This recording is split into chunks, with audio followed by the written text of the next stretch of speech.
The Seed of McCoy by Jack London.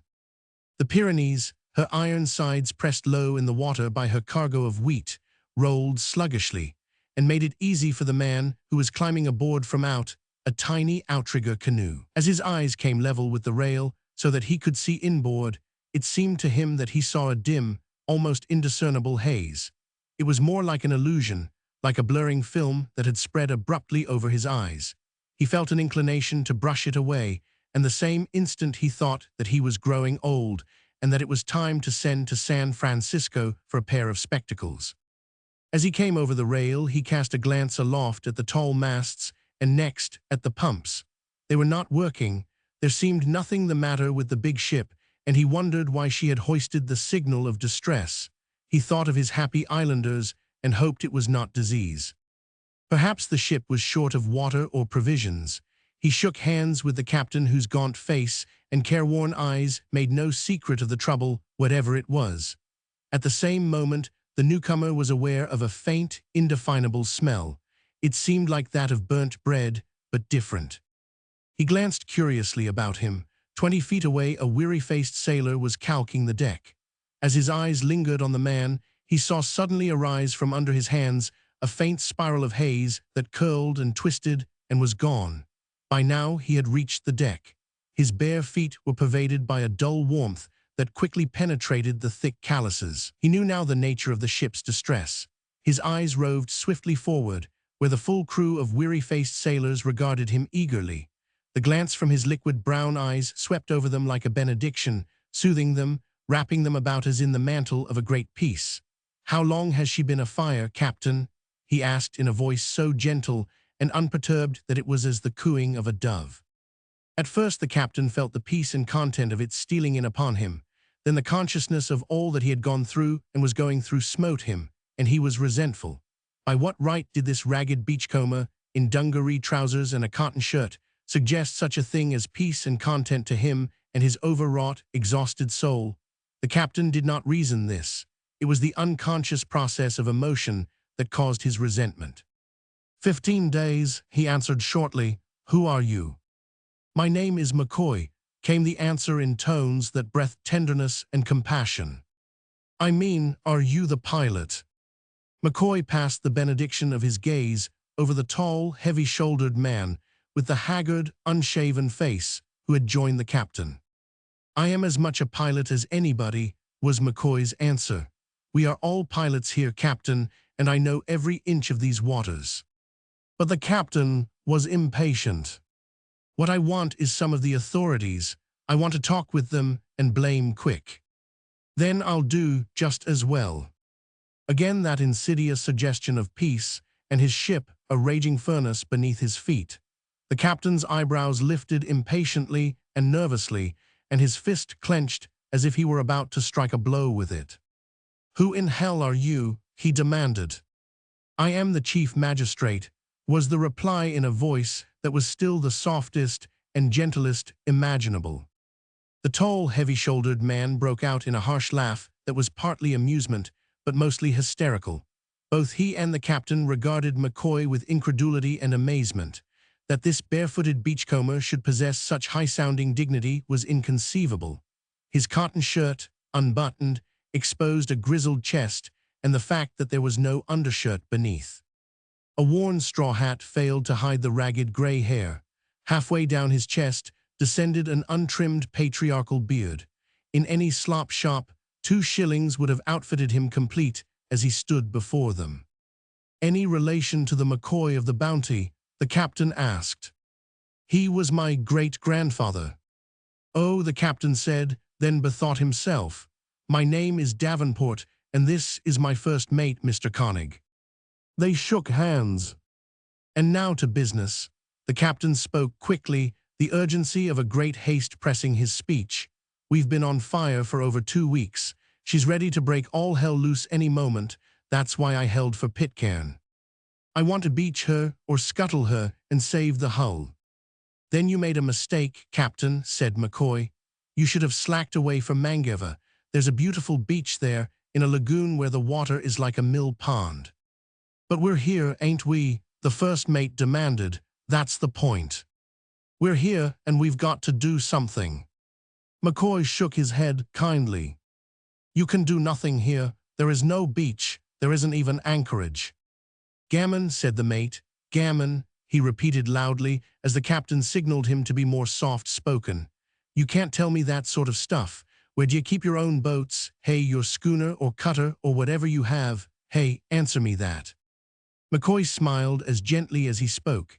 His smile was a caress, an embrace that surrounded the tired mate and sought to draw him into the quietude and rest of McCoy's tranquil soul. We have no schooner or cutter, he replied, and we carry our canoes to the top of the cliff. You've got to show me, snorted the mate.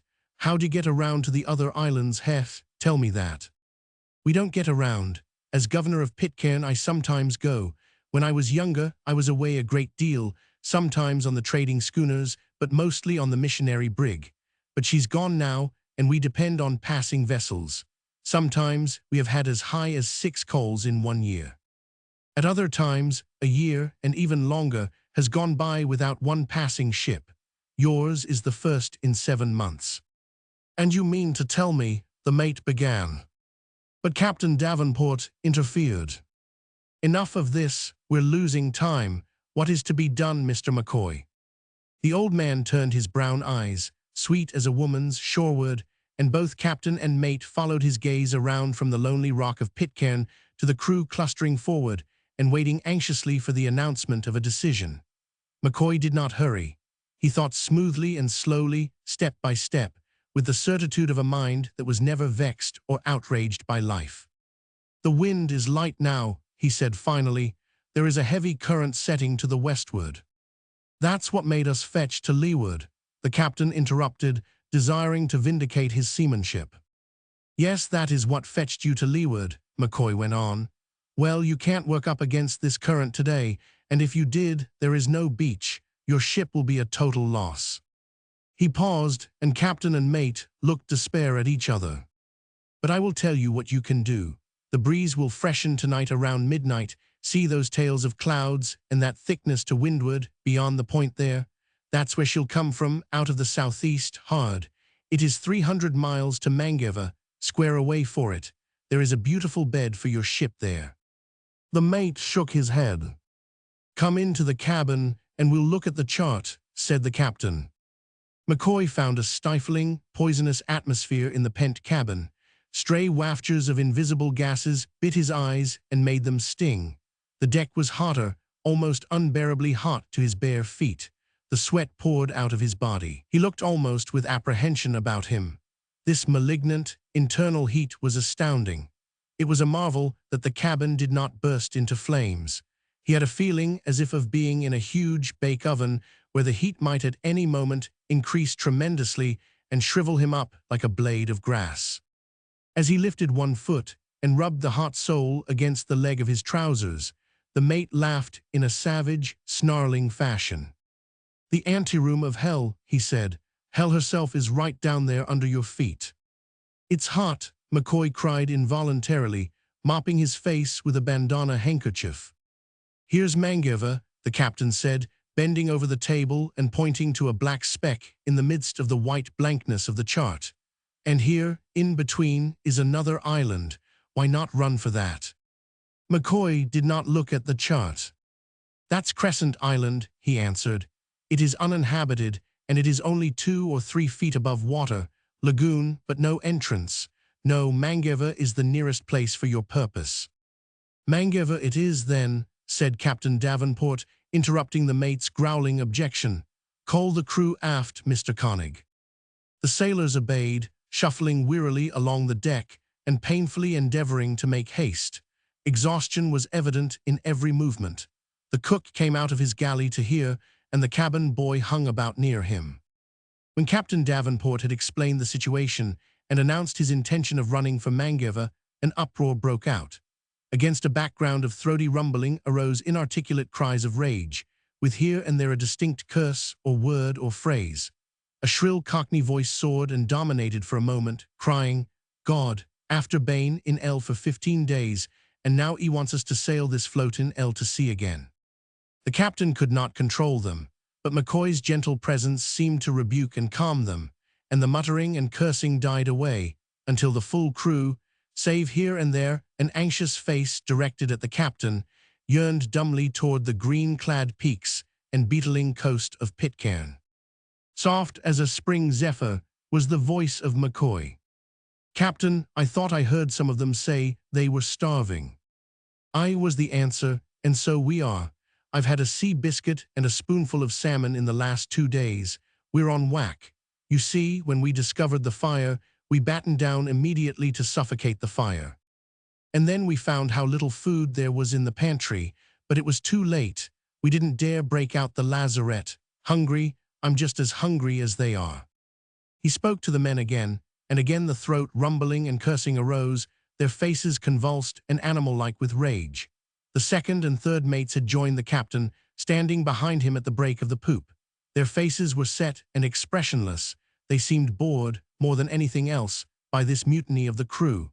Captain Davenport glanced questioningly at his first mate, and that person merely shrugged his shoulders in token of his helplessness. "You see," the captain said to McCoy, "you can't compel sailors to leave the safe land and go to sea on a burning vessel. She has been their floating coffin for over 2 weeks now. They are worked out and starved out, and they've got enough of her. We'll beat up for Pitcairn." But the wind was light, the Pyrenees' bottom was foul, and she could not beat up against the strong westerly current. At the end of 2 hours, she had lost 3 miles. The sailors worked eagerly, as if by main strength they could compel the Pyrenees against the adverse elements. But steadily, port tack and starboard tack, she sagged off to the westward. The captain paced restlessly up and down, pausing occasionally to survey the vagrant smoke wisps and to trace them back to the portions of the deck from which they sprang. The carpenter was engaged constantly in attempting to locate such places, and when he succeeded, in calking them tighter and tighter. "Well, what do you think?" the captain finally asked McCoy, who was watching the carpenter with all a child's interest and curiosity in his eyes.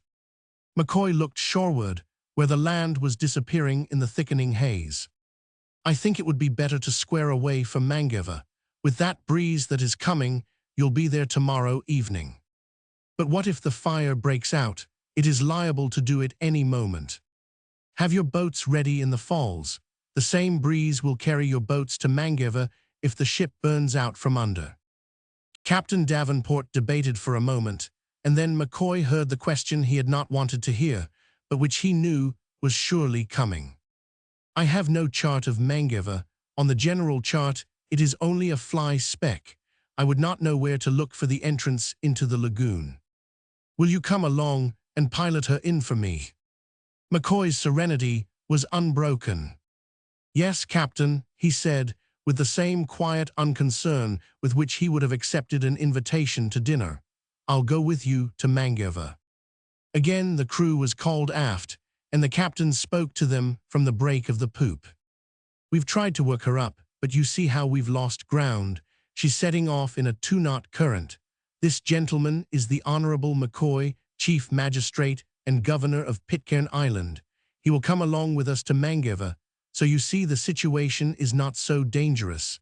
He would not make such an offer if he thought he was going to lose his life. Besides, whatever risk there is, if he of his own free will come on board and take it, we can do no less. What do you say for Mangeva?" This time there was no uproar. McCoy's presence, the surety and calm that seemed to radiate from him, had had its effect. They conferred with one another in low voices. There was little urging. They were virtually unanimous, and they shoved the Cockney out as their spokesman. That worthy was overwhelmed with consciousness of the heroism of himself and his mates, and with flashing eyes he cried, "By God, if he will, we will." The crew mumbled its assent and started forward. "One moment, Captain," McCoy said, as the other was turning to give orders to the mate. "I must go ashore first." Mr. Koenig was thunderstruck, staring at McCoy as if he were a madman. "Go ashore," the captain cried. "What for? It will take you 3 hours to get there in your canoe." McCoy measured the distance of the land away and nodded. "Yes, it is 6 now. I won't get ashore till 9. The people cannot be assembled earlier than 10.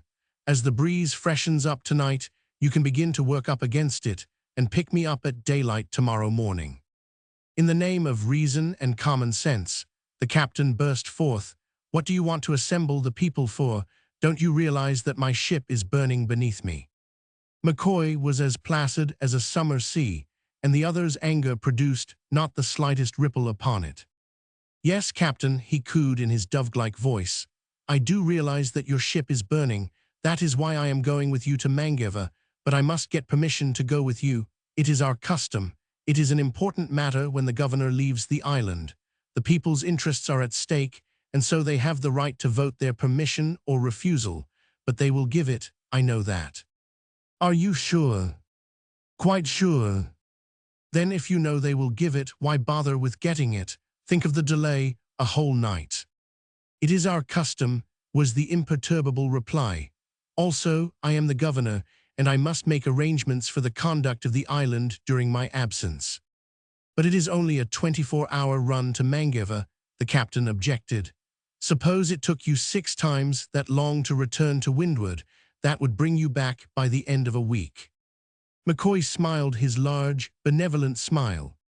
"Very few vessels come to Pitcairn, and when they do, they are usually from San Francisco or from around the Horn.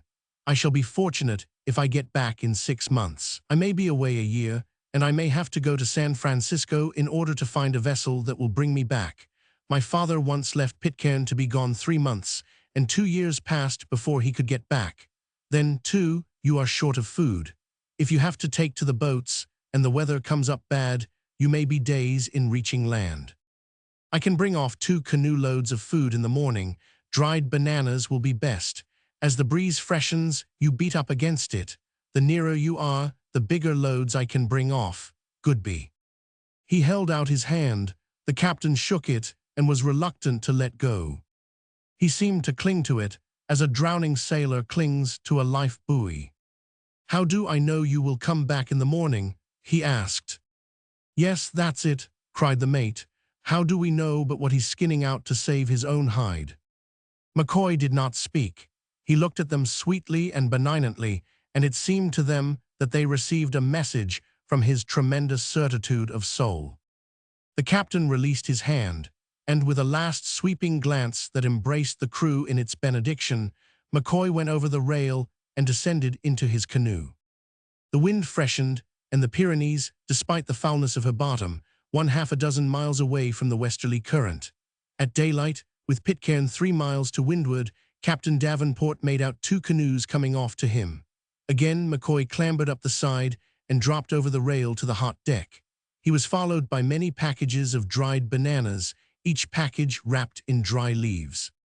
"Now, Captain," he said, "swing the yards and drive for dear life.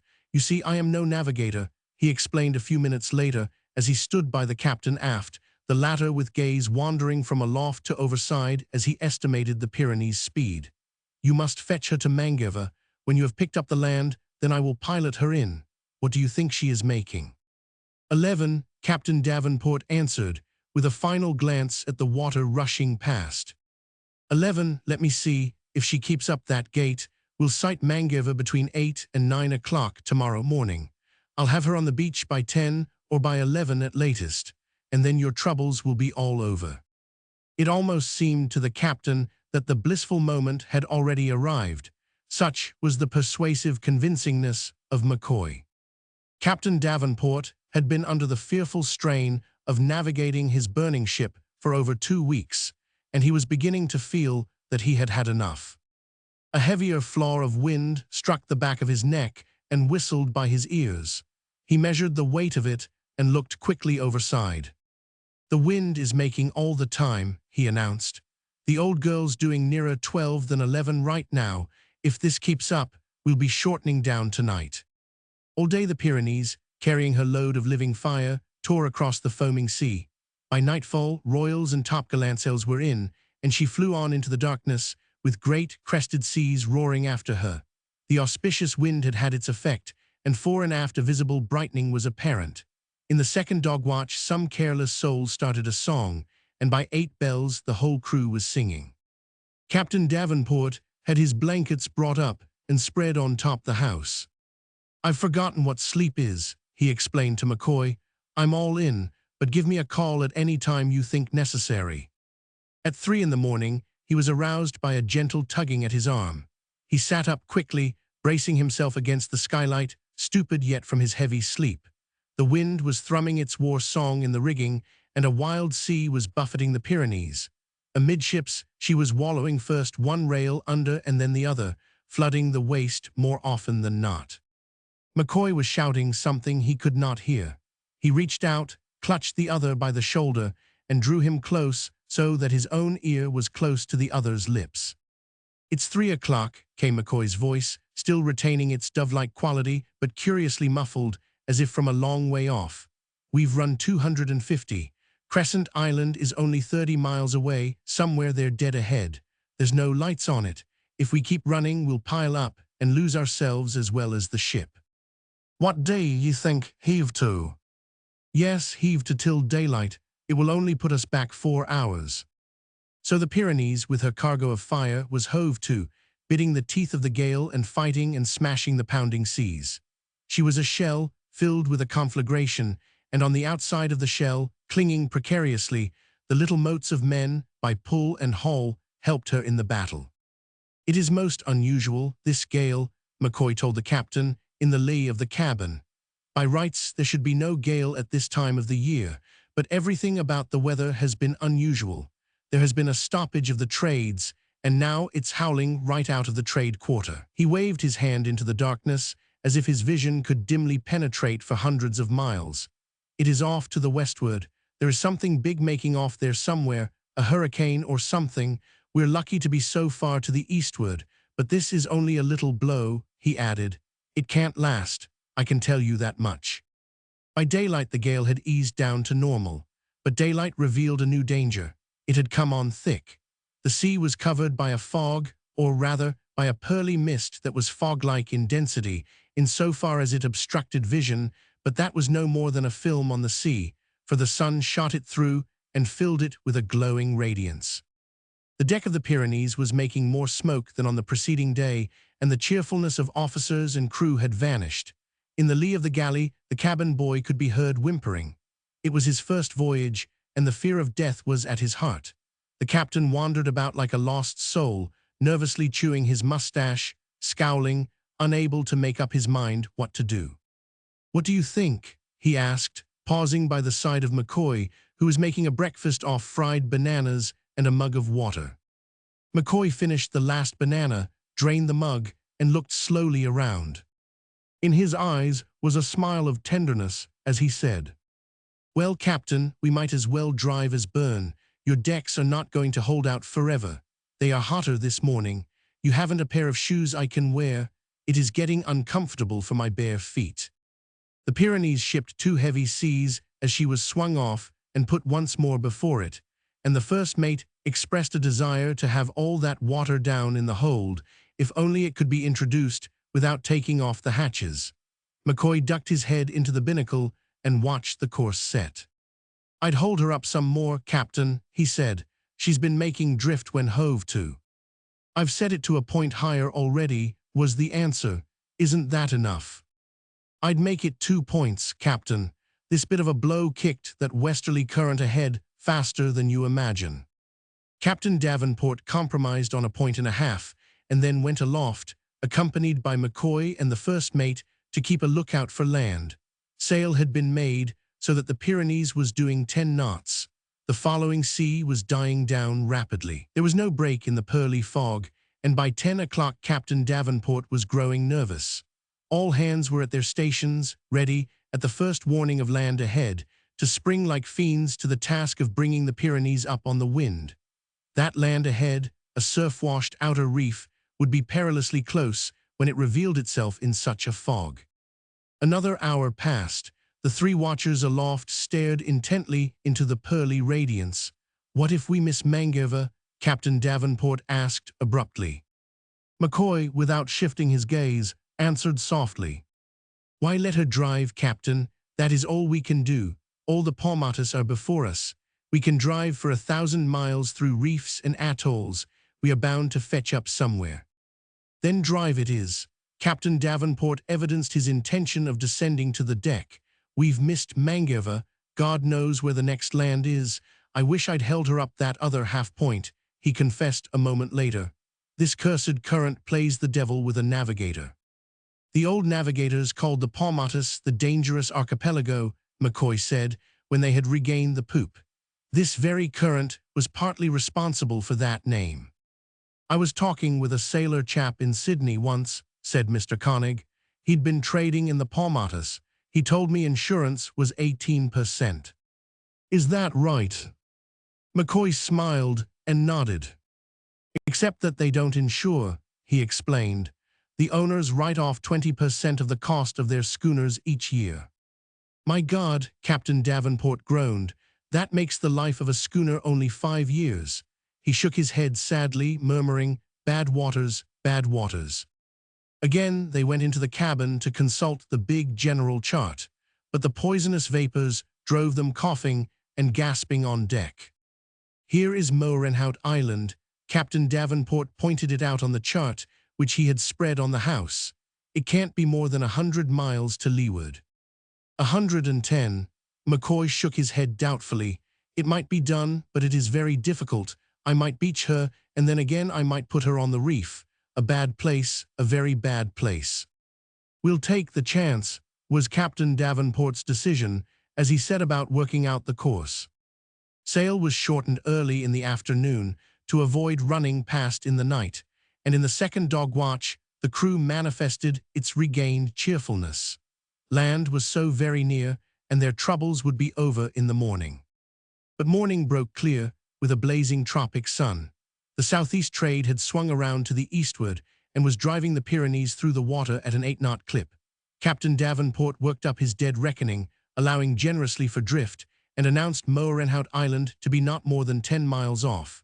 The Pyrenees sailed the 10 miles, she sailed 10 miles more, and the lookouts at the 3 mastheads saw naught but the naked, sun-washed sea.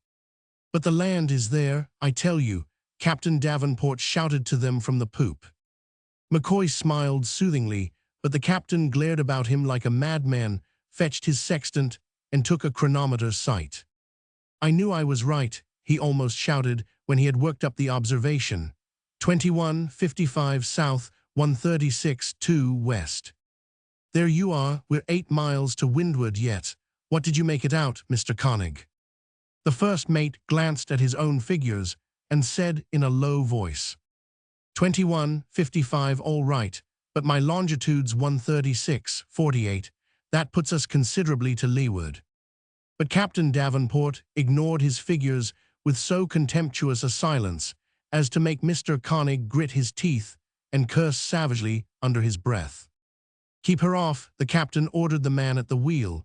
3 points, steady there as she goes. Then he returned to his figures and worked them over. The sweat poured from his face.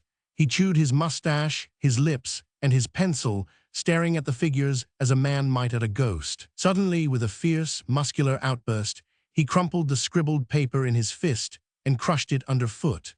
Mr. Koenig grinned vindictively and turned away, while Captain Davenport leaned against the cabin and for half an hour spoke no word, contenting himself with gazing to leeward with an expression of musing hopelessness on his face. Mr. McCoy, he broke silence abruptly.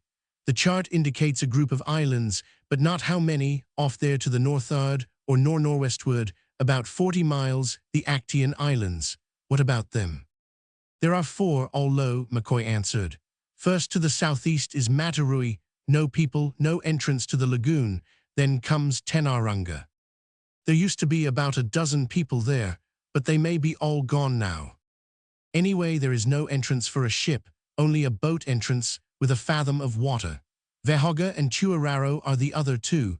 No entrances, no people, very low. There is no bed for the Pyrenees in that group. She would be a total wreck. Listen to that. Captain Davenport was frantic. No people, no entrances. What in the devil are islands good for? Well then, he barked suddenly, like an excited terrier, the chart gives a whole mess of islands off to the northwest. What about them? What one has an entrance where I can lay my ship? McCoy calmly considered. He did not refer to the chart. All these islands, reefs, shoals, lagoons, entrances, and distances were marked on the chart of his memory. He knew them as the city dweller knows his buildings, streets, and alleys. Papikna and Vanavana are off there to the westward, or west-northwestward 100 miles and a bit more, he said. One is uninhabited, and I heard that the people on the other had gone off to Cadmus Island. Anyway, neither lagoon has an entrance. Ahinui is another 100 miles on to the northwest. No entrance, no people. Well, 40 miles beyond them are two islands, Captain Davenport queried, raising his head from the chart. McCoy shook his head. Paras and Manuhungi, no entrances, no people. Nengonengo is 40 miles beyond them in turn, and it has no people and no entrance. But there is Howe Island. It is just the place. The lagoon is 30 miles long and 5 miles wide. There are plenty of people. You can usually find water, and any ship in the world can go through the entrance. He ceased and gazed solicitously at Captain Davenport, who, bending over the chart with a pair of dividers in hand, had just emitted a low groan. "Is there any lagoon with an entrance anywhere nearer than Howe Island?" he asked. "No, Captain, that is the nearest." "Well, it's 340 miles. Captain Davenport was speaking very slowly, with decision. "I won't risk the responsibility of all these lives. I'll wreck her on the Actians. And she's a good ship, too," he added regretfully, after altering the course, this time making more allowance than ever for the westerly current. An hour later, the sky was overcast. The southeast trade still held, but the ocean was a checkerboard of squalls. "We'll be there by 1 o'clock, Captain Davenport announced confidently. "By 2 o'clock at the outside. McCoy, you put her ashore on the one where the people are." The sun did not appear again, nor, at 1 o'clock, was any land to be seen. Captain Davenport looked astern at the Pyrenees' canting wake. "Good Lord," he cried, "an easterly current, look at that." Mr. Koenig was incredulous. McCoy was noncommittal, though he said that in the Paumatus there was no reason why it should not be an easterly current. A few minutes later, a squall robbed the Pyrenees temporarily of all her wind, and she was left rolling heavily in the trough. "Where's that deep lead? Over with it, you there." Captain Davenport held the lead line and watched it sag off to the northeast. "There, look at that. Take hold of it for yourself." McCoy and the mate tried it, and felt the line thrumming and vibrating savagely to the grip of the tidal stream. "A 4-knot current," said Mr. Koenig. "An easterly current instead of a westerly," said Captain Davenport, glaring accusingly at McCoy, as if to cast the blame for it upon him. "That is one of the reasons, Captain, for insurance being 18% in these waters," McCoy answered cheerfully. "You can never tell. The currents are always changing. There was a man who wrote books, I forget his name, in the yacht Casco. He missed Takaroa by 30 miles and fetched Taikai, all because of the shifting currents. You are up to windward now, and you'd better keep off a few points." "But how much has this current set me?" the captain demanded irately. "How am I to know how much to keep off?" "I don't know, Captain," McCoy said with great gentleness. The wind returned, and the Pyrenees, her decks smoking and shimmering in the bright gray light, ran off dead to leeward. Then she worked back, port tack and starboard tack, crisscrossing her track, combing the sea for the Actian Islands, which the masthead lookouts failed to sight. Captain Davenport was beside himself. His rage took the form of sullen silence, and he spent the afternoon in pacing the poop or leaning against the weather shrouds. At nightfall, without even consulting McCoy, he squared away and headed into the northwest. Mr. Koenig surreptitiously consulting chart and binnacle, and McCoy, openly and innocently consulting the binnacle, knew that they were running for Howe Island. By midnight the squalls ceased, and the stars came out. Captain Davenport was cheered by the promise of a clear day. "I'll get an observation in the morning," he told McCoy, "though what my latitude is a puzzler, but I'll use the Sumner method and settle that. Do you know the Sumner line?" And thereupon he explained it in detail to McCoy. The day proved clear, the trade blew steadily out of the east, and the Pyrenees just as steadily logged her 9 knots. Both the captain and mate worked out the position on a Sumner line and agreed, and at noon agreed again and verified the morning sights by the noon sights. "Another 24 hours and we'll be there," Captain Davenport assured McCoy. "It's a miracle the way the old girl's decks hold out, but they can't last. They can't last. Look at them smoke, more and more every day." Yet it was a tight deck to begin with, fresh calked in Frisco. "I was surprised when the fire first broke out and we battened down. Look at that." He broke off to gaze with dropped jaw at a spiral of smoke that coiled and twisted in the lee of the mizzenmast 20 feet above the deck. "Now how did that get there?" he demanded indignantly. Beneath it there was no smoke. Crawling up from the deck, sheltered from the wind by the mast, by some freak it took form and visibility at that height. It writhed away from the mast, and for a moment overhung the captain like some threatening portent. The next moment the wind whisked it away, and the captain's jaw returned to place. "As I was saying, when we first battened down, I was surprised. It was a tight deck, yet it leaked smoke like a sieve, and we've calked and calked ever since. There must be tremendous pressure underneath to drive so much smoke through." That afternoon, the sky became overcast again, and squally, drizzly weather set in. The wind shifted back and forth between southeast and northeast, and at midnight the Pyrenees was caught aback by a sharp squall from the southwest, from which point the wind continued to blow intermittently. "We won't make how until 10 or 11, Captain Davenport complained at 7 in the morning, when the fleeting promise of the sun had been erased by hazy cloud masses in the eastern sky. And the next moment he was plaintively demanding, "And what are the currents doing?" Lookouts at the mastheads could report no land, and the day passed in drizzling calms and violent squalls. By nightfall, a heavy sea began to make from the west. The barometer had fallen to 29. There was no wind, and still the ominous sea continued to increase. Soon the Pyrenees was rolling madly in the huge waves that marched in an unending procession from out of the darkness of the west. Sail was shortened as fast as both watches could work, and when the tired crew had finished, its grumbling and complaining voices, peculiarly animal-like and menacing, could be heard in the darkness. Once the starboard watch was called aft to lash down and make secure, and the men openly advertised their sullenness and unwillingness. Every slow movement was a protest and a threat. The atmosphere was moist and sticky like mucilage, and in the absence of wind, all hands seemed to pant and gasp for air. The sweat stood out on faces and bare arms, and Captain Davenport, for one, his face more gaunt and careworn than ever, and his eyes troubled and staring, was oppressed by a feeling of impending calamity. "It's off to the westward," McCoy said encouragingly. "At worst, we'll be only on the edge of it."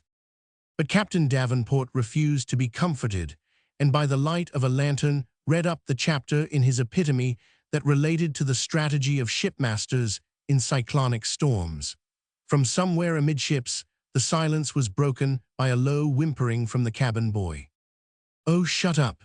Captain Davenport yelled suddenly, and with such force as to startle every man on board, and to frighten the offender into a wild wail of terror. "Mr. Koenig," the captain said in a voice that trembled with rage and nerves, "will you kindly step forward and stop that brat's mouth with a deck mop?" But it was McCoy who went forward, and in a few minutes had the boy comforted and asleep. Shortly before daybreak, the first breath of air began to move from out the southeast, increasing swiftly to a stiff and stiffer breeze. All hands were on deck waiting for what might be behind it. "We're all right now, Captain," said McCoy, standing close to his shoulder. "The hurricane is to the westward, and we are south of it. This breeze is the insuck. It won't blow any harder. You can begin to put sail on her." "But what's the good? Where shall I sail? This is the second day without observations, and we should have sighted Howe Island yesterday morning." "Which way does it bear, north, south, east, or what? Tell me that, and I'll make sail in a jiffy." "I am no navigator, Captain," McCoy said in his mild way. "I used to think I was one," was the retort, "before I got into these palmatas." At midday the cry of "breakers ahead" was heard from the lookout. The Pyrenees was kept off, and sail after sail was loosed and sheeted home. The Pyrenees was sliding through the water and fighting a current that threatened to set her down upon the breakers. Officers and men were working like mad, cook and cabin boy, Captain Davenport himself, and McCoy all lending a hand. It was a close shave. It was a low shoal, a bleak and perilous place over which the seas broke unceasingly, where no man could live, and on which not even sea-birds could rest. The Pyrenees was swept within 100 yards of it before the wind carried her clear, and at this moment the panting crew, its work done, burst out in a torrent of curses upon the head of McCoy, who had come on board, and proposed the run to Mangaver, and lured them all away from the safety of Pitcairn Island to certain destruction in this baffling and terrible stretch of sea. But McCoy's tranquil soul was undisturbed. He smiled at them with simple and gracious benevolence, and somehow the exalted goodness of him seemed to penetrate to their dark and somber souls, shaming them, and from very shame stilling the curses vibrating in their throats.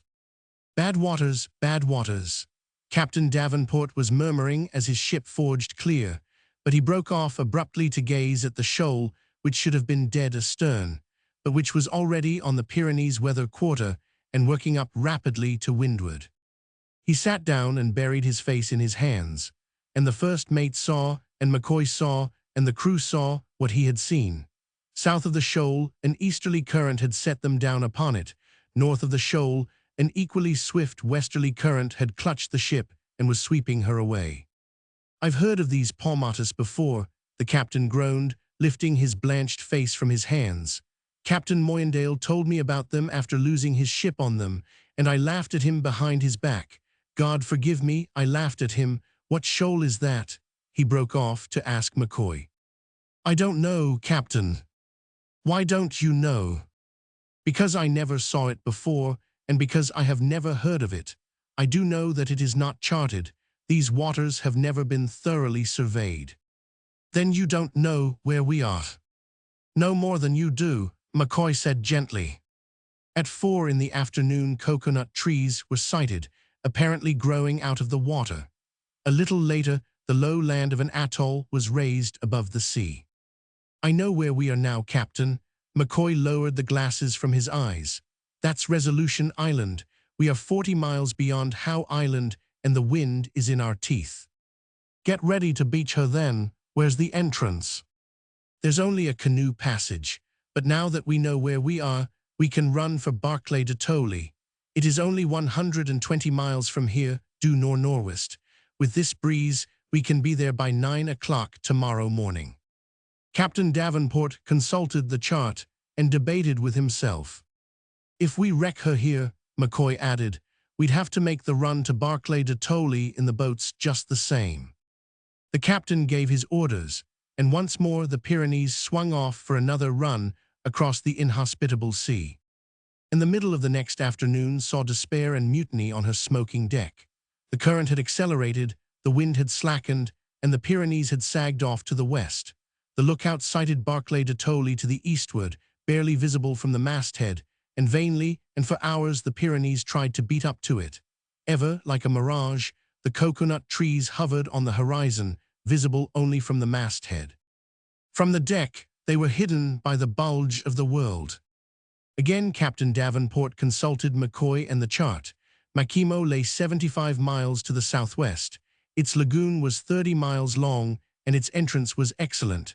When Captain Davenport gave his orders, the crew refused duty. They announced that they had had enough of hell fire under their feet. There was the land. What if the ship could not make it? They could make it in the boats. Let her burn then.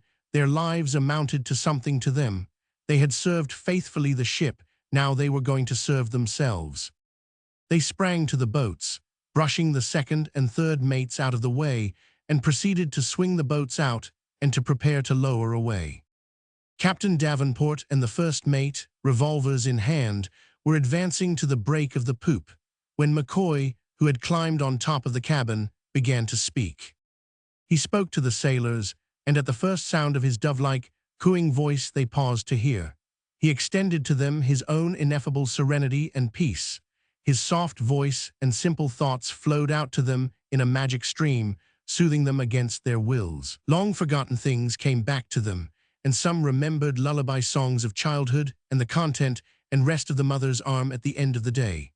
There was no more trouble, no more danger, no more irk in all the world. Everything was as it should be, and it was only a matter of course that they should turn their backs upon the land and put to sea once more with hell-fire hot beneath their feet. McCoy spoke simply, but it was not what he spoke.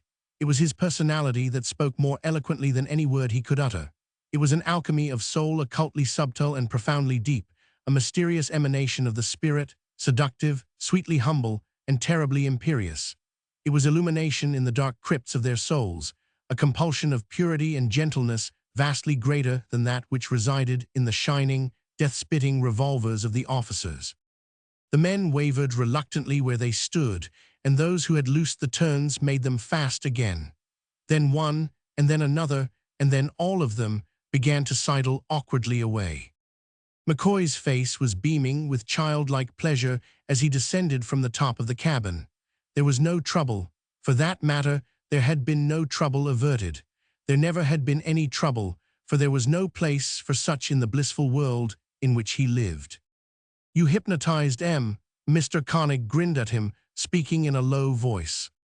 "Those boys are good," was the answer. "Their hearts are good.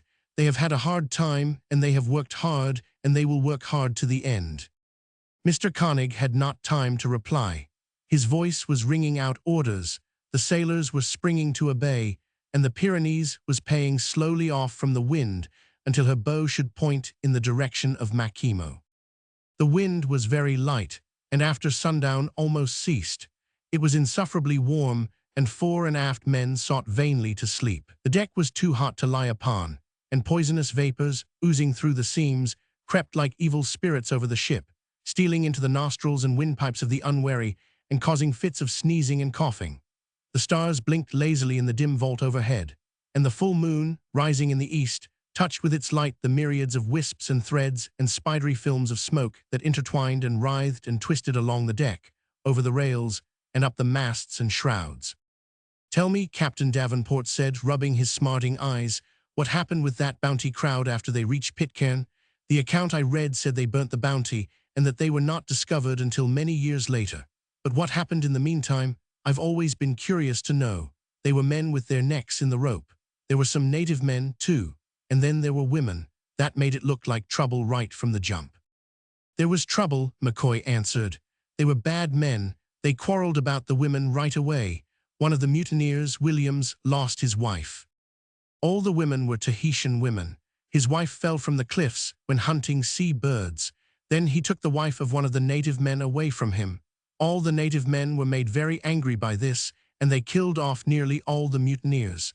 Then the mutineers that escaped killed off all the native men. The women helped, and the natives killed each other. Everybody killed everybody. They were terrible men. Tamidi was killed by 2 other natives while they were combing his hair in friendship. The white men had sent them to do it. Then the white men killed them. The wife of Tullalu killed him in a cave because she wanted a white man for husband. They were very wicked. God had hidden his face from them.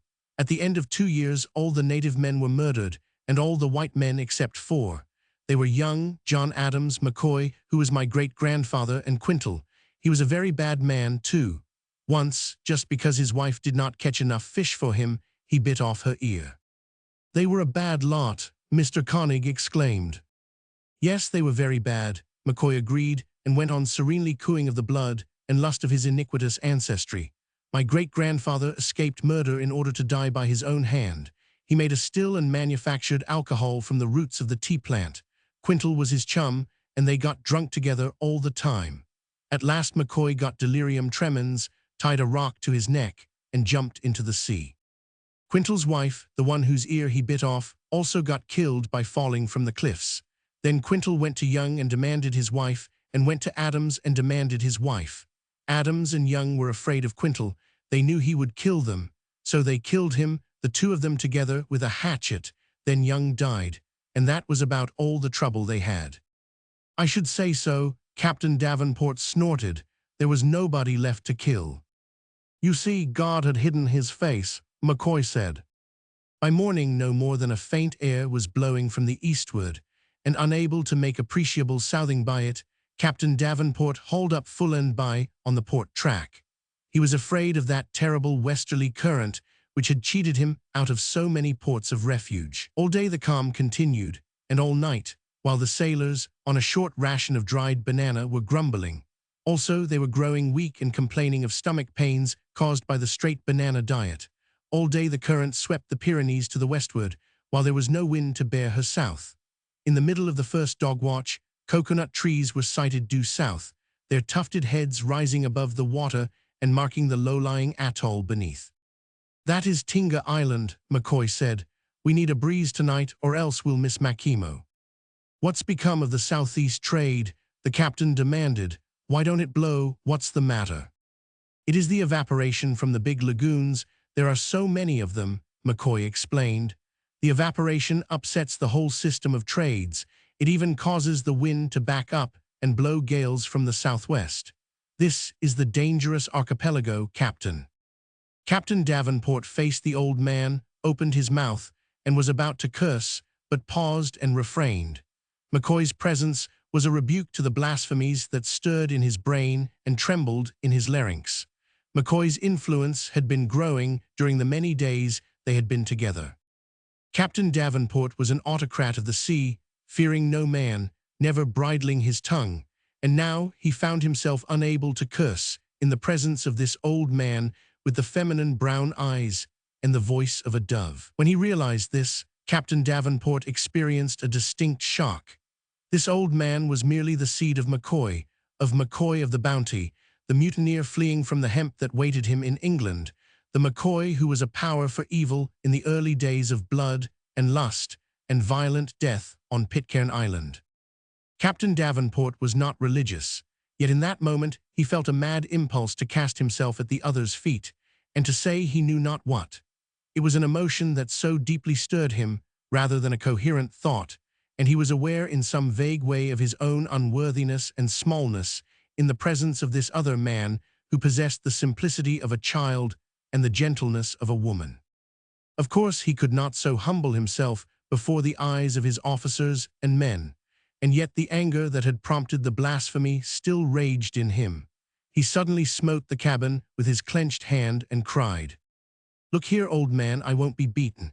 These Paumatas have cheated and tricked me and made a fool of me. I refuse to be beaten. I'm going to drive this ship and drive and drive and drive clear through the Paumatas to China, but what I find a bed for her. If every man deserts, I'll stay by her. I'll show the Paumatas. They can't fool me. She's a good girl, and I'll stick by her as long as there's a plank to stand on. You hear me?" "And I'll stay with you, Captain," McCoy said. During the night, light, baffling airs blew out of the south, and the frantic captain, with his cargo of fire, watched and measured his westward drift, and went off by himself at times to curse softly so that McCoy should not hear. Daylight showed more palms growing out of the water to the south. "That's the leeward point of Makimo," McCoy said. "Cadieu is only a few miles to the west. We may make that." But the current, sucking between the two islands, swept them to the northwest, and at 1 in the afternoon they saw the palms of Cadieu rise above the sea and sink back into the sea again.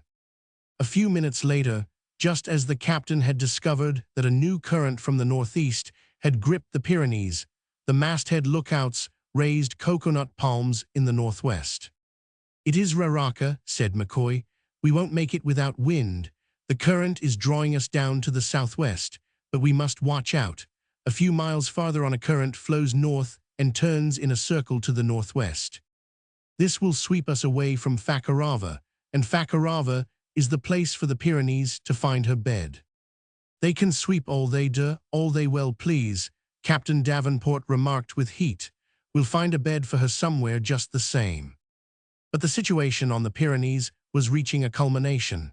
The deck was so hot that it seemed an increase of a few degrees would cause it to burst into flames. In many places, even the heavy-soled shoes of the men were no protection, and they were compelled to step lively to avoid scorching their feet.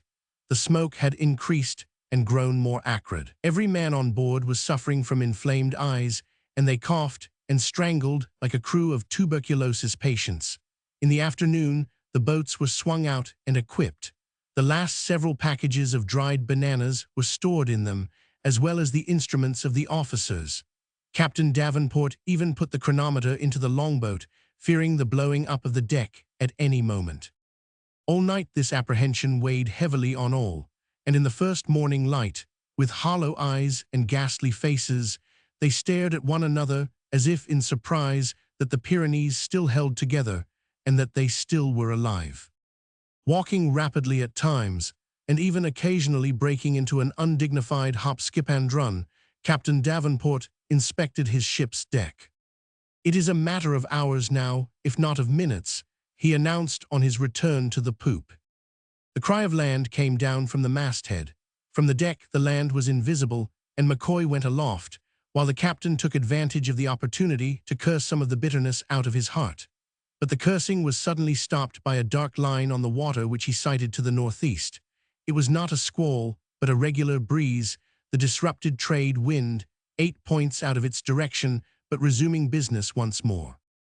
"Hold her up, Captain," McCoy said as soon as he reached the poop.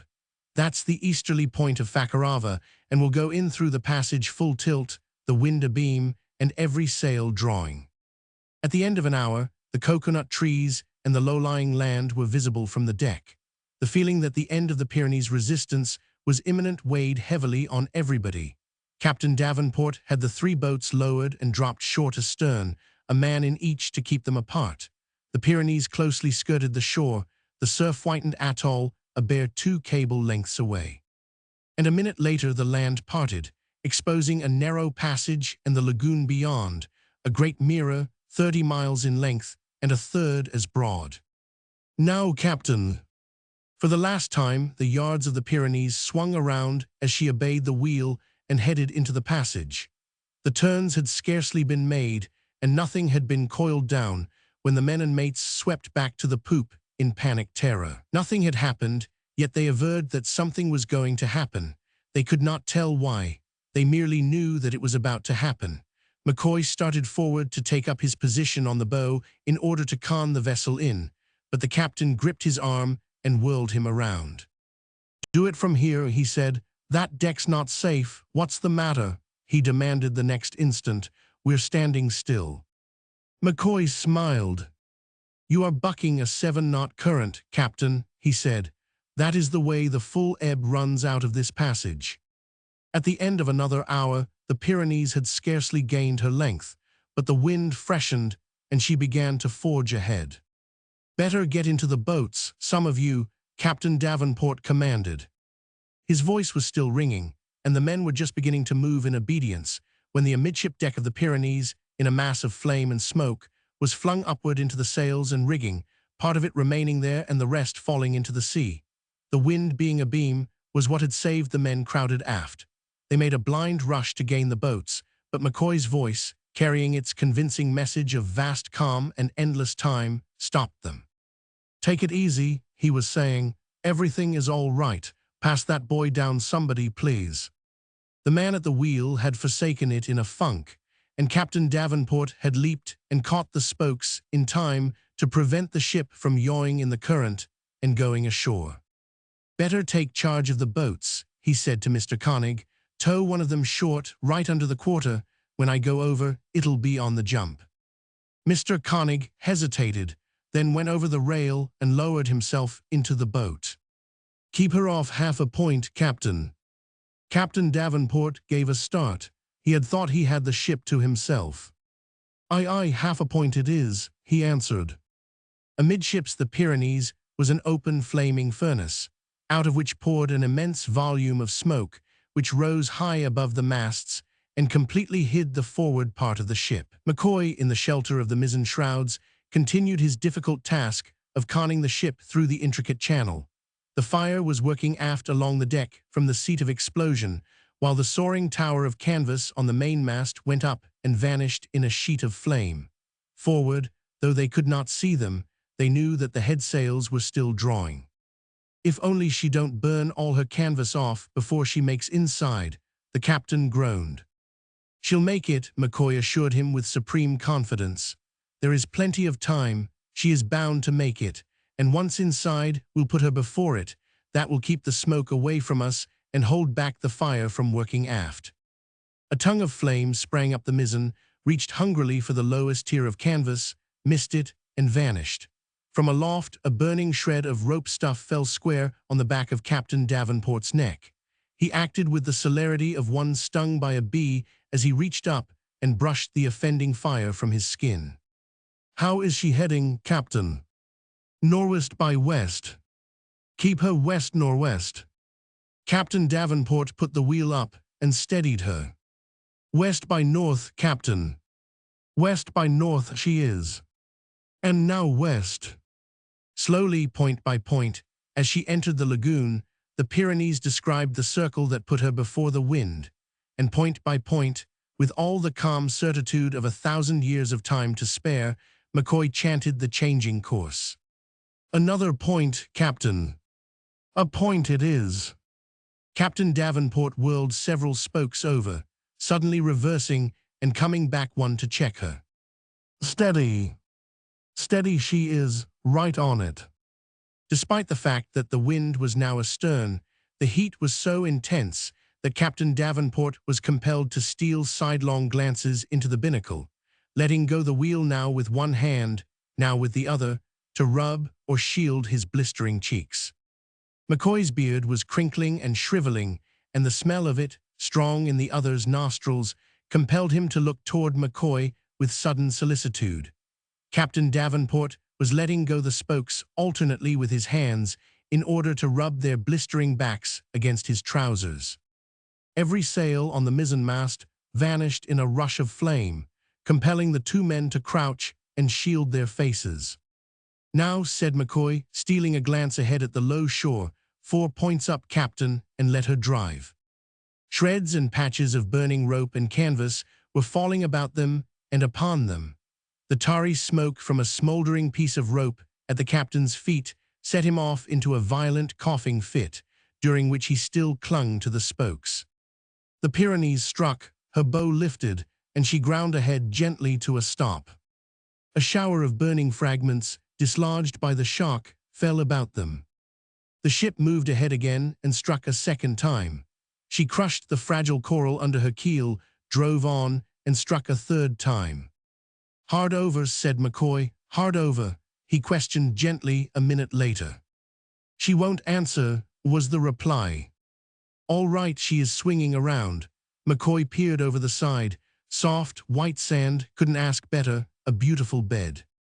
As the Pyrenees swung around her stern away from the wind, a fearful blast of smoke and flame poured aft. Captain Davenport deserted the wheel in blistering agony. He reached the painter of the boat that lay under the quarter, then looked for McCoy, who was standing aside to let him go down. "You first," the captain cried, gripping him by the shoulder and almost throwing him over the rail. But the flame and smoke were too terrible, and he followed hard after McCoy, both men wriggling on the rope and sliding down into the boat together. A sailor in the bow, without waiting for orders, slashed the painter through with his sheath knife. The oars, poised in readiness, bit into the water, and the boat shot away. "A beautiful bed, Captain," McCoy murmured, looking back. "Aye, a beautiful bed, and all thanks to you," was the answer. The three boats pulled away for the white beach of pounded coral, beyond which, on the edge of a coconut grove, could be seen a half-dozen grass houses and a score or more of excited natives, gazing wide-eyed at the conflagration that had come to land. The boats grounded, and they stepped out on the white beach. "And now," said McCoy, "I must see about getting back to Pitcairn."